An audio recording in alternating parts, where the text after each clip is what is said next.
ታኅሳስ 12 የዓመቱ አጭር ቀን ይገርም ማለት ነው። ታኅሳስ 12 የዓመቱ አጭር ቀን እስቲ እንዴት እንደሆነ እንመልከት። እንግዲህ በሌላው ዓለም ዲሴምበር 21 ወይም አንዳንዴ 22 23 የሚሆንበት አጋጣሚ አለ እና ፀሐይ በፍኖተ ፀሐይ ወይም በፀሐይ ጎዳና ወይም በኤክሊፕቲክ መስመር በሰማያዊው ሉል ላይ ወደ ደቡብ አቅጣጫ መጓዛን የምታቆምበት ዕለት ነው። ዊንተር ሶልስቲስ ይባላል። ይህ ዕለት እንግዲህ በሰሜናዊ ንፍቀ ክበብ ክረምት ይጀምራል። በጣም ጭጋግ በረዶ ያለበት ነው በተለይ በአውሮፓው። በተጨማሪ ወቅት የሰሜናዊ ንፍቀ ክበብ ሌሊቱ ይረዝማል። የቀኑ ርዝማኔ ደግሞ ከ12 ሰዓት በታች የሚሆንበት ጊዜ ነው። ለዚህ ነው ፈረንጆቹ አብዛኛውን ጊዜ ሰዓት ወደ ማስተካከል ይሄዳሉ፣ ምክንያቱም በጣም ለማመጣጠን ሲሉ። እኛ ግን ብዙም ችግር የለብንም፣ ምክንያቱም ምድር ወገብ አካባቢ ስለሆነ ብዙ ልዩነቱ ስለማይታይ።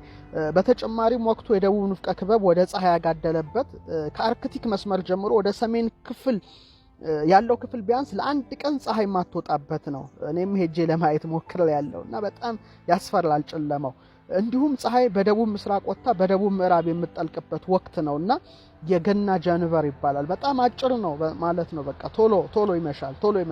እኛ ጋር እንደውም ልዩነቱ ብዙ አይታይም። በሌላው ዓለም ግን በተለይ በሰሜን ንፍቀ ክበብ የተጠጋው ወደ አውሮፓ ብትሄዱ በቃ ኦልሞስት 9 ሰዓት አካባቢ ጨልሟል በኢትዮጵያ አቆጣጠር። እኛ ትንሽ እስከ 12 ምናምን ጉዳይ ድረስ ፈቅላል። ያ ግን 9 ሰዓት ድቅድቅ ያለ ጨለማ ነውና በጣም ይገርማል። ይሄን ሄጄም ለማየት ለማረጋገጥ ችያለሁ። እንግዲህ የገና ጀንበር ስናይ ፀሐይ ስንት ሰዓት ትወጣለች፣ የሰኔን ጀንበር ፀሐይ ስንት ሰዓት ትወጣለች፣ ስንት ሰዓት ትጠልቃለች የሚለውን ለማየት ታኅሳስ 12 2014 ዓመተ ምህረት በኢትዮጵያ ማለት ነው። በኢትዮጵያ ፀሐይ 12 ሰዓት ከ35 በፈረንጆቹ 6 ከ35 ማለት ነው። በእኛ ግን 12 ሰዓት ከ35 ደቂቃ ላይ ፀሐይ በምስራቅ አድማስ መውጣት ትጀምራለች።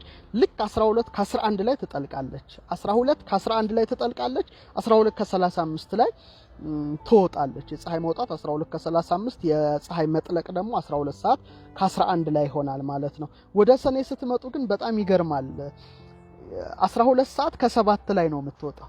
ልክ ሰኔ 14 እንግዲህ በሰላም ያደርሰን 2014 12 ሰዓት ከ7 ላይ ነው የምትወጣው። አሁን ግን የወጣችው 12 ሰዓት ከ35 ማለት ለአንድ 25 ጉዳይ ነው ፀሐይን ያየናት። በዛ ደግሞ ሰኔ 14 ስትሄዱ ግን 12 ሰዓት ከ10 ላይ ፀሐይ መውጣት ትጀምራለች። ልዩነቱ የምትጠልቀው ደግሞ 12 ከ46 10 ጉዳይ ለአንድ አካባቢ ነው ሰኔ 14 የምትጠልቀው። ስለዚህ ልዩነቱን ቢያንስ የሰኔ ጀንበርና የታኅሳስ ጀንበር ማየት ትችላላችሁ። በጣም ከማረሳቸውና ከመወዳቸው ትምህርቶች መካከል ሊቀ ሊቃውንት አቡሻህር ሲያስተምሩኝ ሰንጠረዥ ላይ የታኅሳስ ለባሕቲቱ ሰኔ ለባሕቲቱ ተብለን ተምረናል።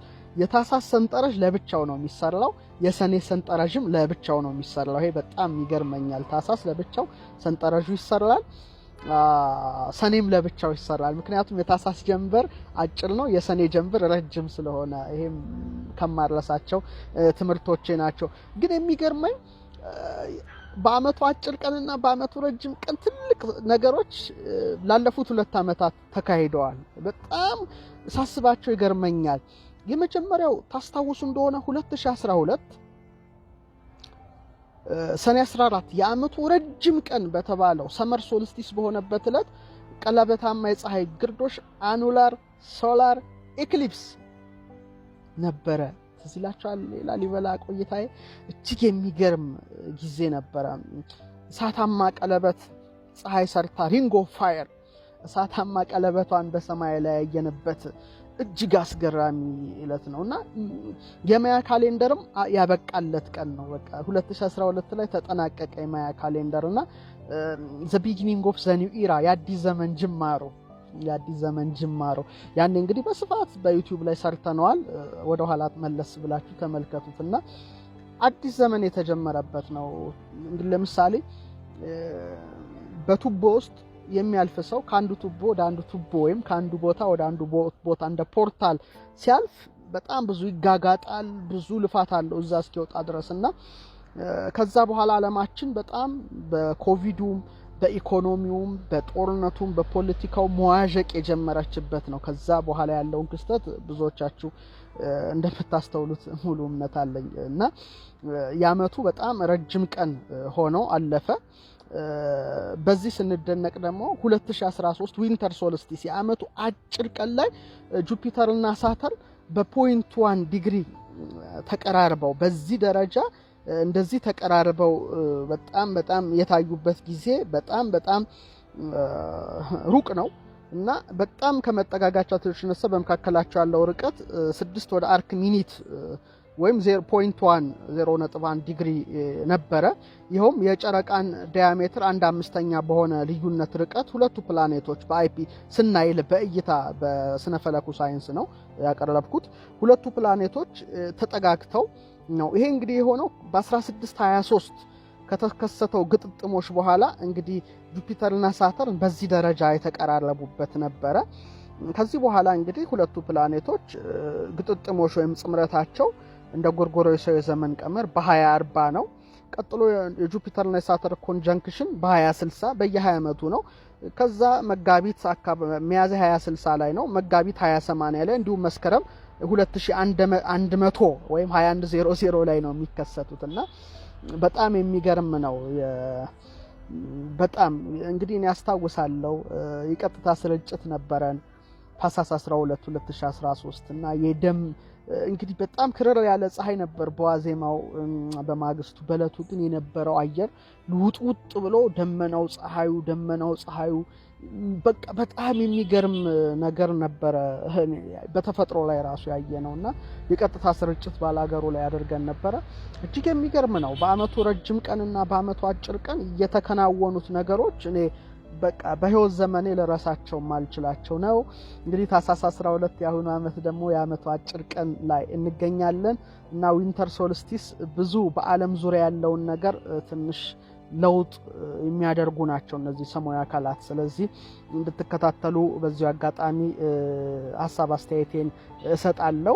እንግዲህ የገና ጀንበር ራሱ ምንድነው የሚለውን ብቻ ነገራችሁ መርሃ ግብሬን አበቃለሁ። ያው ገና ታህሳስ 29 ልናከብር ነው። በመሰረታዊ ነገሩ በጣም ምርጥ ሰርፕራይዝ አለኝ ክቡራን ተመልካቾቻችን። በጣም የተለየ ነገር በዚህ ቅርብ ሳምንት ውስጥ ማሳያችሁ ነገር ይኖራል። እንደምትጠብቁኝ ሙሉ እምነት አለኝ። እጅግ የሚገርም ትልቅ ነገር ሰርፕራይዝ አለ። ሰርፕራይዝ ደግሞ አይነገርም፣ በእለቱ ነው የሚታወቀውና የገና የቤተልሔም ኮከብ በጣም የሚገርም ነገር ነው። ለማንኛውም ሰርፕራይዙ ይቆያችሁ። ግን ጀንበር ራሱ ምንድነው የሚለውን ነገር ልፍታላችሁ ይመስለኛል። ጀንበር የሚለውን ቃል ልንገራችሁ። ፀሐይ ብዙ ስም አላት እንደምታውቁት። ፀሐይ እንላታለን አንድ ኦሪያሬስ ትባላለች። በጣም የሚገርም ሄኖክ ያላት ስም ቶማስስ ትባላለች። ጀንበር ትባላለች። ሸምሽ ትባላለች። እንግዲህ በጣም በስነ ፈለክ ትምህርታችን ውስጥ በስፋት የምንዳሰሰው ነው። ጀንበር ስንል ግን እጅግ ደስ ይለኛል። ጀንበር ብዬ ስጠራ ጀም ሳይሆን ጀን ነው። በተለምዶ ጀንበር ይባላል፣ ግን ጀንበር ነው የሚባለው። እንግዲህ ጃን የሚለው ጀነ ወይም ገነ የሚል የግዕዝ ቃል ይወጣል። ትርጉሙ ታላቅ ገናና ንጉስ የሚለውን ፍቺ ይሰጣል። ለምሳሌ ጃንሆይ እንላለን አይደለ ንጉሱን፣ እና ይሄም ደግሞ ገናና ማለት ነው። ጃን የሚለው ገናና ታላቅ የሚል ንጉስ የሚል ፍቺ ይሰጣል። በር የሚለው ቃል ደግሞ በር ማለት በርህ ማለት ብርሃን ማለት ነው በግዕዝ ቋንቋ። ጀንበር ማለት እንግዲህ ጀን ታላቅ ገናና ብያቸዋለሁ። በር ማለት ደግሞ ብርሃን ማለት ነው። ታላቅ ገናና ብርሃን ወይም ፀሐይ ማለት ነውና ታላቅ ብርሃን ገናና ብርሃን ያላት በመሆኗ እንግዲህ ጀንበር ትባላለች። እና ጀንበር ስንል በጣም እጅግ የሚገርም ድሮ ጀንበር የሚባሉ ብዙ ስሞች ነበሩ። አሁን ግን አብዛኛውን ጊዜ እንደዚህ አይነት ስሞችን አናገኝም እንጂ እጅግ የሚገርምና ገናና ታላቅ ብርሃን የሚል ፍቺ ይሰጣል። ሌላው ቅድም እንዳልኳችሁ ለምሳሌ ጃንሆይ ስንል ንጉስ ሆይ ማለታችን ነው። ስለዚህ ጃን የሚለው ቃል ንጉስ የሚለውን ቃል ይወክላል ማለት ነው። በር ማለት ደግሞ ያው መውጫ መግቢያ በር እንደማለት ነው። እንግዲህ ጀንበሯ ፊቴ ላይ አንጸባርቃለች፣ እኔም እያየኋት ነው። በር ማለት እንግዲህ መውጫ መግቢያ ማለት ነው። ስለዚህ ጀንበር ማለት ሰማያዊው ንጉስ እግዚአብሔር በአራተኛው ዕለት ለዓለም የከፈተው የብርሃን በር ይሉታል አለቃ ደስታ። እንዴት አይነት ፍቺ ነው! እንዴት አይነት ፍቺ ነው! በጣም የሚገርም ነውና ጀንበር በረጃን የሚሉት ሊቃውንት አሉ እና ይገርማል። ጃን ማለት ጃን ሆይ ንጉስ ማለት ነው። በር ማለት መውጫ መግቢያ ማለት ነው። ስለዚህ የዓለም ንጉስ የፍጥረታት ንጉስ እግዚአብሔር በአራተኛው ዕለት ወይም በዕለተ ረቡዕ ለዓለም የከፈተው በር የብርሃን በር ናትና ይገርማል። ጀንበር የሚል ፍቺ ሰጥተዋታል። በጣም በጣም ይደንቃል። ሶስተኛው ሊቁ ሲፈቱት ጃን በር ይሉታል። ጃን በር ጃን ማለት ወይም ጋን ሁላችሁ ታውቃላችሁ። እንስራ አለ፣ ከእንስራ ደግሞ ከፍ የሚል ጋን አለ። ትልቅ ከሸክላ ዕቃዎች ነው፣ ይበልጣል፣ ግዙፍ ነው፣ ገናና ነው። እንስራ አብዛኛውን ጊዜ ለውሃ፣ ጋን ደግሞ ለጠላ መጥመቂያ ምናምን እናገለግልበት። ከሸክላዎች በጣም ትልቁና ግዙፉ ያው እንደምታውቁት ጋን ነው፣ ከሸክላ ዕቃዎች ይበልጣል። በር ማለት ያው እንደምታውቁት በር ማለት ብርሃን ማለት ነው። ስለዚህ የብርሃን ጋን በጣም ይገርማል። የብርሃን ጋን ማለት ነው። የብርሃን ጋን ምናችን ፀሐያችን በጣም ግዙፍ ግዝፈቷን ብዙዎቻችሁ የምታውቁት እውነት ነውና እቺ ግዙፍ አካልን እንግዲህ በረጃን ወይም ጀንበር በማለት ስም አውጥተውላታል። እንግዲህ የብርሃን ጋን ሲሏት ግዝፈቷን ነው የምናየው። ምክንያቱም እንደሚታወቀው የፀሐይ መጠነ ቁስቁሷ ከምንገምተው በላይ በጣም ግዙፍና ታላቅ እንደሆነ ታውቃላችሁ። ልክ እንደ ጋኑ ትልቅ ነው። ይኸውም የስርዓተ ፀሐይ 99% መጠነ ቁስ የተያዘው ያው በእርሷ በፀሐይ ነው ማለት እንችላለን። ፕላኔቶች ሁሉ ተደምረው የእርሷን 0.1% ብቻ ነው የሚሆኑት። ያው መጠነ ቁሷም ከመሬት ጋር ብናወዳደረው የመሬትን 300,000 ጊዜ እጥፍ ነው። ምን ያህል ግዙፍ እንደሆነች በእውነት ማወቅ መረዳት ይገባናል። እንግዲህ ቢያንስ በአንድ ቅጽበት እንኳን ሴኮንድ 3.9 ሲባዛ 10 ርቢ 26 ጁል ጉልበት ነው ፀሐይ የምታመነጨው። ይህ ቁጥር በጣም በጣም ብዙ እንደሆነ ሁላችሁ ታውቁታላችሁ። በቅጽበት በሴኮንድ ማለት ነው 600 ሚሊዮን ቶን ሃይድሮጅን ወደ ሂሊየም ነው የምትቀይረው። እንግዲህ ቢያንስ ወደ 100 ሚሊዮን ኒኩለር ቦምብ ማለት ነው መጠኑ። ይከብዳል 100 ሚሊዮን ኒኩለር ቦምብ እና እንግዲህ ፀሐያችን ለ6 ሴኮንድ ብቻ የምታወጣው ጉልበት እንኳን ቢሰበሰብ የመሬትን ውቅያኖስ ውሃ ሁሉ ማተነን ይችላል። የ3 ደቂቃ ጉልበቷ ቢሰበሰብ ደግሞ የመሬት የላይኛውን ንጣፍ ክረስት ማቅለጥ ይችላልና እጅግ ከባድ ኃይል ያላት ናት ፀሐያችን። ስለዚህ የብርሃን ጋን ሲሏት እንግዲህ ጀንበር ብለው ሰይመዋታል ኢትዮጵያውያን። እንግዲህ የገና ጀንበር አጭር ነው፣ አሁን እየጠለቀ እንገኛለን። ክቡራና ክቡራት እንግዲህ ይሄን የመሰለ መርሃ ግብር ይዤላችሁ ቀርብ ያለው። ስለዚህ በተለይ ታኅሳስ 12 የዓመቱን አጭር ቀን